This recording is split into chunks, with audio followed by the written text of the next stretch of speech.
একটি গ্রামে রবি ও সুমন নামে দুইজন বন্ধু থাকত।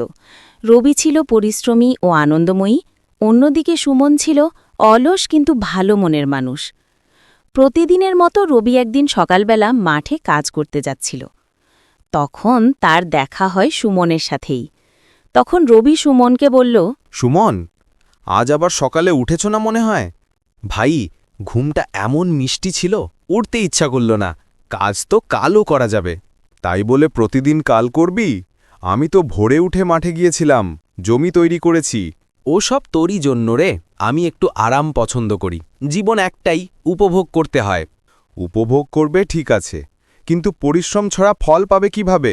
আমার ভাগ্য ভালো, নিশ্চয়ই কিছু একটা হয়ে যাবে। এরপর থেকে রবি রোজ মাঠে কাজ করে, আর সুমন বসে বসে আরাম করে। রবি রোজ তার ফসলে জল দেয়, সার দিয়ে ধীরে ধীরে রবির ফসল বড় হচ্ছে। অন্যদিকে সুমন বিছানায় শুয়ে শুয়ে দিন কেটে যাচ্ছে।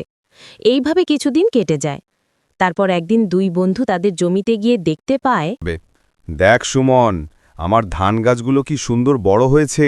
আরে, আমার জমিতে তো কিছুই জন্মায়নি। আমি তো একই বীজ বপন করেছিলাম। হ্যাঁ, কিন্তু আমি প্রতিদিন জল দিয়েছি, আগাছা পরিষ্কার করেছি, আর তুই শুধু ঘুমিয়েছিস। বুঝলাম ভাই। ভাগ্যের চেয়ে পরিশ্রমই আসল। একদম ঠিক বলেছিস। এখন থেকে যদি মন দিয়ে কাজ করিস, তোর জমিতেও সোনার ফসল ফলবে। ঠিক আছে রবি, কাল সকাল থেকে তোর সঙ্গে মাঠে যাব। এবার আমিও পরিশ্রম করব। তারপর থেকে রোজ দুই বন্ধু একসাথেই জমিতে গিয়ে কাজ করে। তাহলে আমরা এই গল্প থেকে এই শিক্ষা পাই, পরিশ্রমের ফল সব সময় মিষ্টি হয়। যারা চেষ্টা করে তারাই সফল হয়।